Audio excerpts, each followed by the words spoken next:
Welcome to our YouTube channel, S.K.S Nursing Official. Read and listen each question carefully and choose the best answer. You are given 10 seconds or you can stop the video to think. Answers and rationales, if any, are given below. Be sure to listen and read them.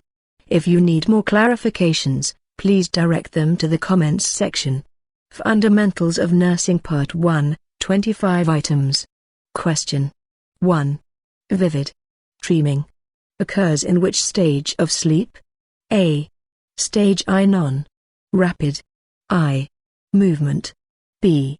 Rapid eye movement stage. C. Stage 2 non-rapid eye movement. D. Delta stage. Correct answer, B. Rapid eye movement. Question 3. Explanation. Other characteristics of rapid eye movement including sleep or deep sleep. The patient cannot be awakened easily. Depressed muscle tone. Possibly irregular heart and respiratory rates. Non-rapid eye movement sleep is a deep, restful sleep without dreaming. Delta stage, or slow wave sleep, occurs during non-rapid eye movement stages 3 and 4 and is often equated with quiet sleep. For more details, please read sleeping stages. Question 2. The natural sedative in meat and milk products, especially warm milk, that can help induce sleep is A. Flurazepam. B. Temazepam. C. Tryptophan. D. Methotrexate. Correct answer, C. Tryptophan. Question 2. Explanation. Tryptophan is a natural sedative, flurazepam, temazepam, methotrexate. These all three are hypnotic sedatives. Question 3. Restraints can be used for all of the following purposes, except to A.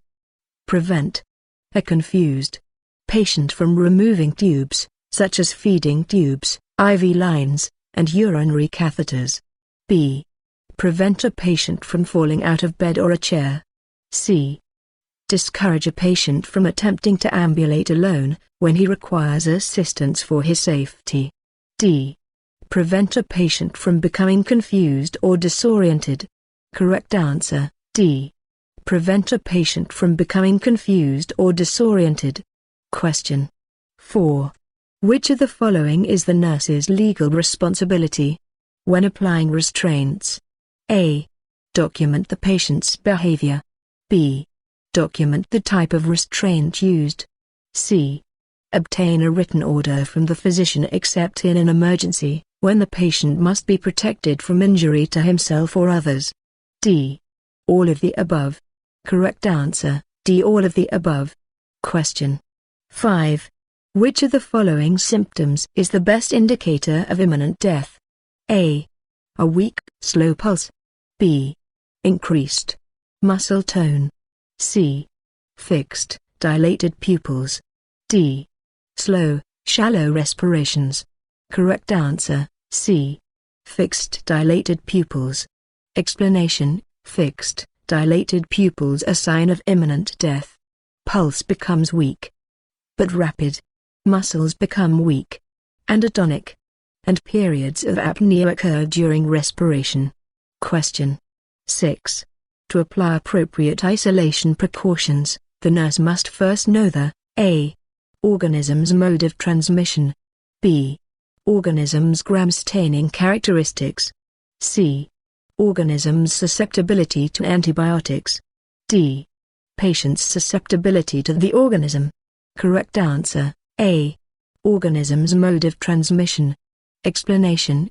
Before instituting isolation precaution, the nurse must first determine the organism's mode of transmission. For example, an organism transmitted through nasal secretions requires that the patient be kept in respiratory isolation. Question 7. An autoclave is used to sterilize hospital supplies because A.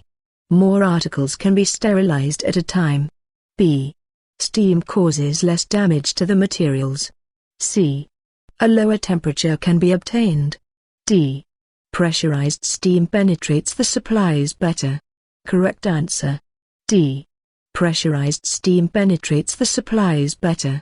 Explanation: an autoclave, an apparatus that sterilizes equipment by means of high-temperature pressurized steam, is used because it can destroy all forms of microorganisms, including spores. Question 8. To ensure homogenization when diluting powdered medication in a vial, the nurse should A. Shake the vial vigorously. B. Roll the vial gently between the palms.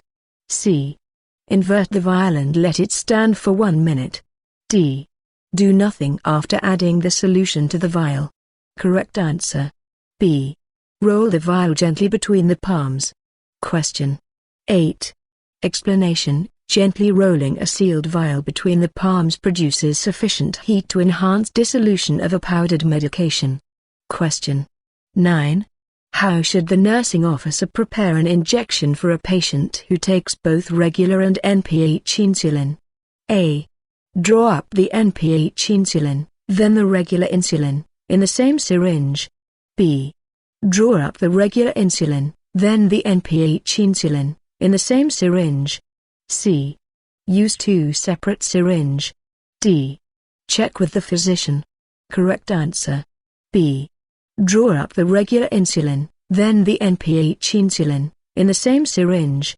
Explanation: regular insulin always be drawn before NPH because if we induce regular insulin syringe in NPH insulin vial, it will not impure NPH insulin quality remaining in vial. But NPH insulin syringe can impure regular insulin vial remaining medicine quality. Question 10. The physician's order to administer 1 gram cefazolin sodium in 150 milliliters of normal saline solution in 60 minutes. What is the flow rate if the drop factor is 10 gtt equals 1 milliliter? A. 25 gtt per minute. B. 37 gtt per minute. C. 50 gtt per minute. D. 60 gtt per minute. Correct answer: A. 25 gtt per minute. Explanation: calculation formula: total fluids volume multiply to drop factor and divide by time in minutes. If you have any queries you can ask to us in comments section. Thanks for watching.